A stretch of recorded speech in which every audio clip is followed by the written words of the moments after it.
In this video, we go looking for a very cool looking American sea duck. I try and settle a score with a bird that I've not been able to photograph in this country yet this year, and a rarity shows up reasonably nearby. All of this in our local North Wales.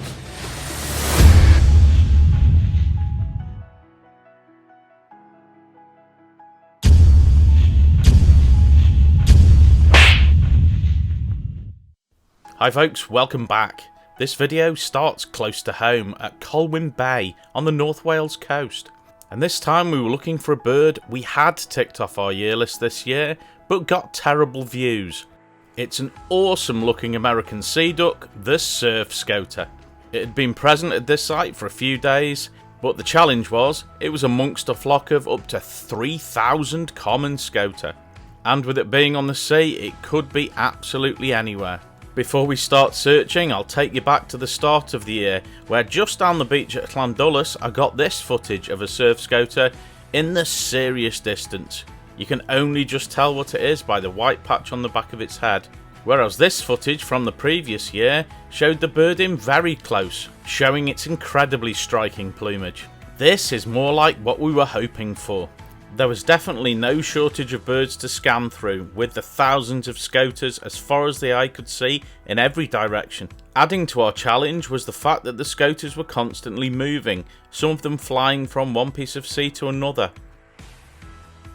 We did notice some other birds on the sea with the scoters. One species that were here in small numbers but were amazing to see was red-throated divers.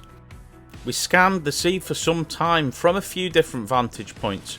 And although this seemed like an unsurmountable task, the weather helped us a bit, with the sea becoming a little calmer as time went on. And eventually I picked out a bird that looked a little different.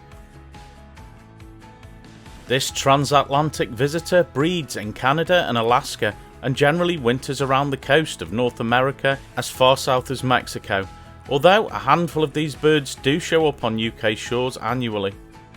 And for the last few winters, this area of the North Wales coast has been visited by one of these stunning birds. And although these views aren't the best we've ever had, they were certainly better than earlier this year. What an amazing duck. And to celebrate seeing the surf scoter, we grabbed some lunch and sat on the front watching the cormorants and oyster catchers. A few days later I took a trip back into North Wales to try and settle a score. This meant a trip to RSPB Conwy. Hey folks, I'm here at RSPB Conwy in North Wales. Over the last few weeks people have seen water rail here. Nothing for the last few days, but fingers crossed. So I'm going to the place by Little Pond where the water rail had been seen, and I'm going to hang out there for a little bit, hoping that one might show. These birds are a little bit shy, so fingers crossed. Determining not to be beaten by the water rail again, I headed directly to where these birds had been photographed earlier in the week. This meant standing on a wooden bridge over a small pool. This shallow pond supports a reed bed and vegetation around all sides.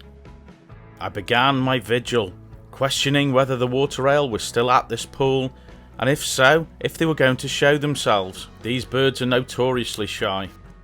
In the trees at the back of one side of the pool there was plenty of other bird life to keep me occupied whilst I waited. There were a pair of blackbirds in the reed bed, and moving through the trees behind it there were numerous species, most abundant being blue tits and dunnocks. One bird I heard a few times and then picked out in the back of the trees was bullfinch. This individual here is a female, with the males being very pink in colour.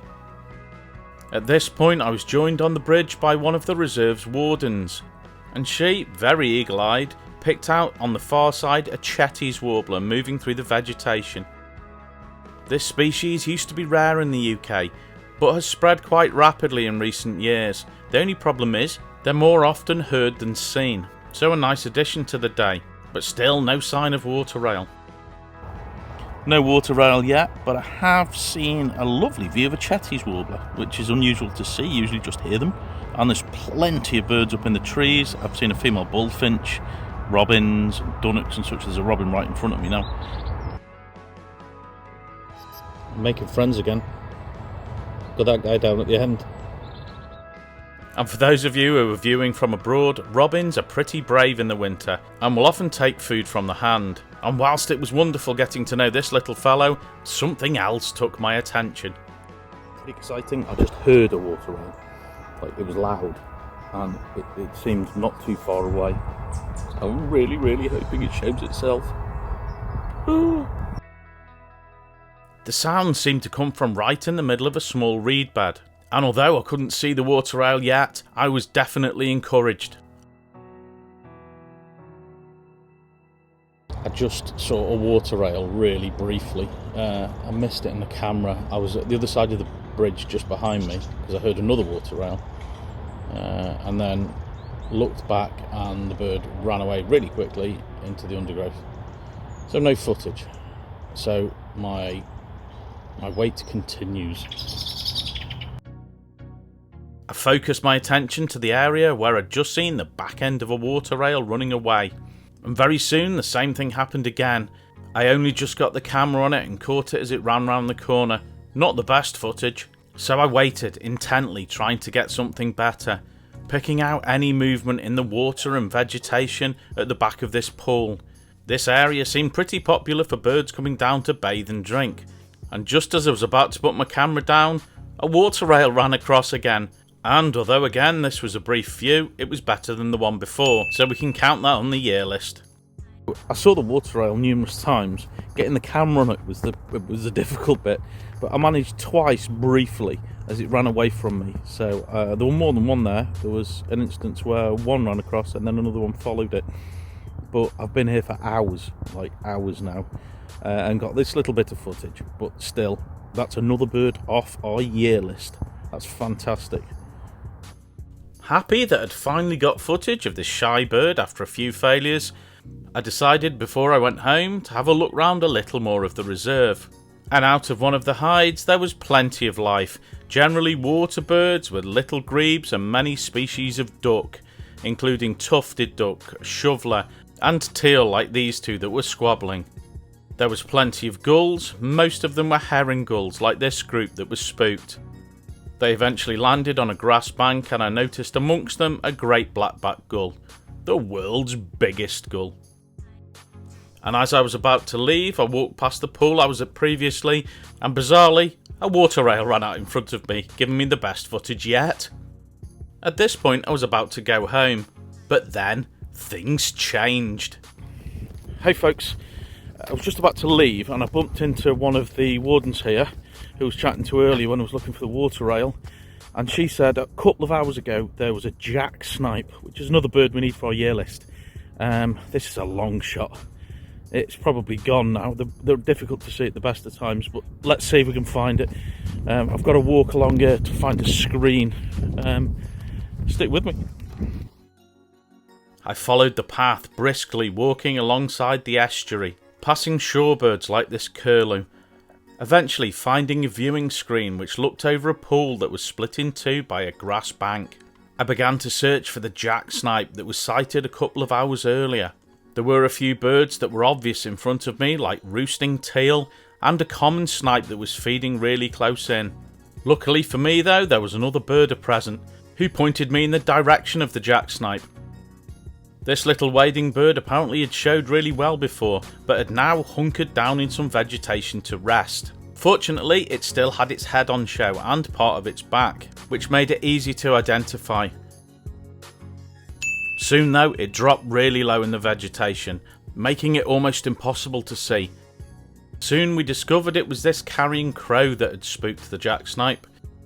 And although it stuck around for a minute or so, it soon left, and the jack snipe eventually showed itself again. Well, at least some of itself.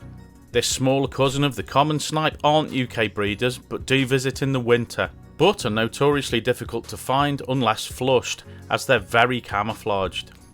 One fun thing that always amuses me is the bobbing action they do when they move around, almost like someone desperate for the toilet. You can see it a bit in this video. What a great bird.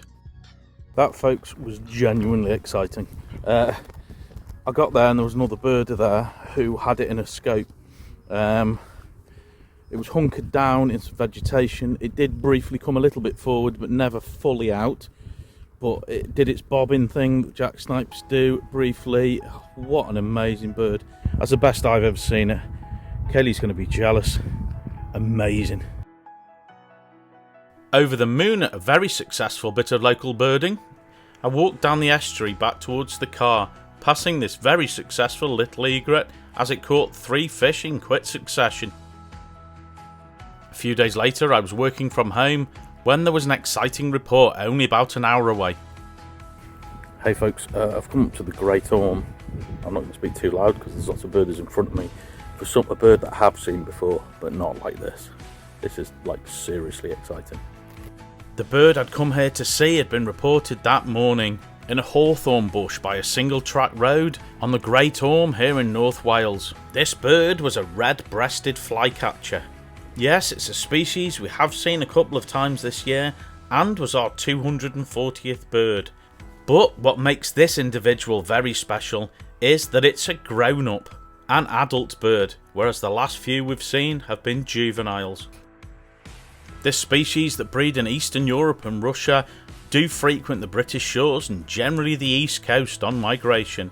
To get an adult bird is rare, and to get one on this side of the country is even rarer, so this was something I had to see, and this individual put on a show. It would generally sit out in the open, often flying up to catch an insect and then flying back down to another branch, giving all us excited birders amazing views of this stunning bird. I could have stuck around for a long time watching this flycatcher, but we started to lose the light, so I had to head back towards the car. The last few days had showcased some great local birding. Thank you so much for watching. Please like, please subscribe, and please press the notification bell. See you on the next adventure.